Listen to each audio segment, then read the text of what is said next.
Ils étaient des milliers, peut-être des centaines de milliers ce jour-là, formant un océan humain tourné vers un seul point.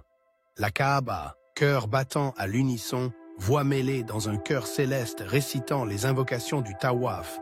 Les pèlerins vivaient un instant d'éternité. Le soleil tapait sur les pierres anciennes du haram, mais la lumière intérieure des âmes surpassait celle du ciel. La pierre noire, témoin silencieuse de siècles de prosternation et d'amour divin, scintillait sous les regards empreints d'humilité. Rien ne semblait pouvoir troubler cette scène de pureté. Et pourtant, ce que nul n'aurait pu prévoir, c'est qu'à cet instant précis, un avion, porteur d'un nom célèbre, venait de se poser sur le tarmac d'une base militaire saoudienne. À son bord, un chef d'État occidental, connu pour ses propos polémiques à l'égard de l'islam. Officiellement, il s'agissait d'une simple escale diplomatique. Officieusement, un malaise s'installait déjà dans les coulisses du pouvoir spirituel. Des salons privés furent ouverts. Des portes furent fermées. À huis clos, dans le silence des marbres polis, des mots furent échangés. Ce qui se disait alors restera sans doute à jamais hors d'atteinte du commun, mais une rumeur, sourde et tenace, a traversé les murs. L'homme aurait demandé un accès particulier, jusqu'à la pierre noire. La simple évocation de cette demande fit frissonner les esprits. Était-ce une marque de respect, une démarche spirituelle, ou bien une stratégie d'image? Certains analystes politiques y virent un coup médiatique calculé. D'autres, plus mystiques, perçurent dans cette initiative une volonté cachée, un message codé à peine voilé.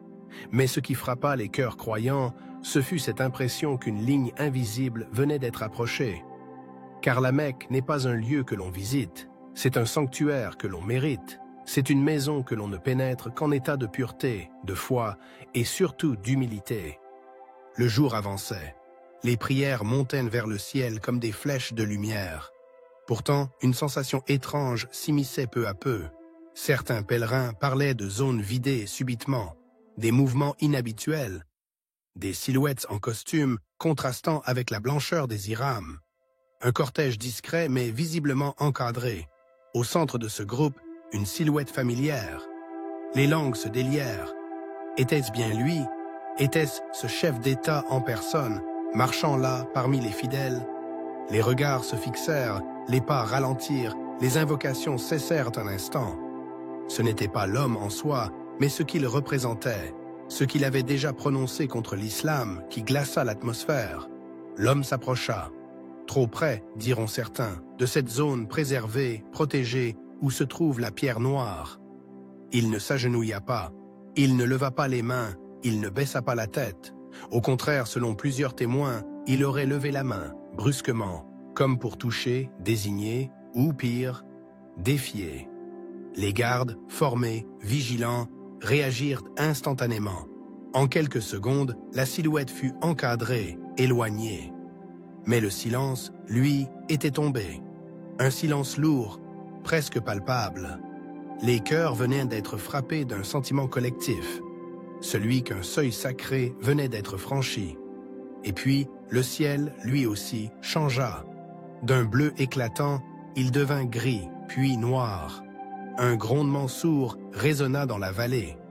Les oiseaux, habituellement paisibles dans la cour du haram, s'élevèrent en nuées, tournoyant au-dessus de la Kaaba comme s'ils avaient été appelés par un ordre invisible. Une rafale puissante balaya le sol sacré. Certains diront « c'est la météo ». D'autres, le cœur serré, plein de foi, comprendront « c'était un signe ». Car tout dans ce monde, des plus grandes étoiles aux plus petites particules de sable, obéit à l'ordre d'Allah. Et ce jour-là, même le ciel sembla vouloir rappeler la grandeur du Créateur et la sacralité de sa maison. Les anciens, présents dans la cour, n'avaient jamais vu cela. Des larmes coulèrent, des femmes prièrent en silence, des enfants se blottirent contre leur mère.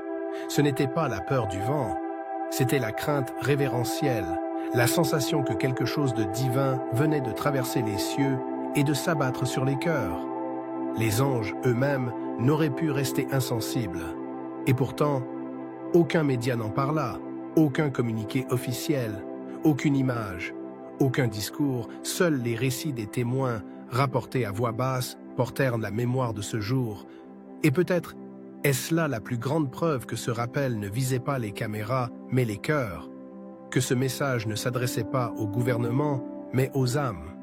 Allah dit dans le Coran, « Ils veulent éteindre la lumière d'Allah avec leur bouche, mais Allah parachèvera sa lumière, même si les mécréants détestent cela. » Sourate At-Tawbah, verset 32, cette lumière, c'est la foi, c'est la Kaaba, c'est la pierre noire, ce sont les cœurs soumis. Et quiconque tente de la souiller, volontairement ou par arrogance, trouvera toujours face à lui le rappel d'un Dieu juste et omniscient. Ce jour-là, à la Mecque, il ne s'est pas passé un simple incident. Il s'est joué quelque chose d'invisible, d'indicible. Une frontière a été frôlée, et Allah, dans sa sagesse infinie, a peut-être envoyé un message à toute l'humanité. Respectez ce que j'ai sanctifié. Approchez-vous avec crainte pieuse, ou éloignez-vous en silence, car nul ne pénètre ma maison sans mon autorisation, et ceux qui ont un cœur vivant comprendront.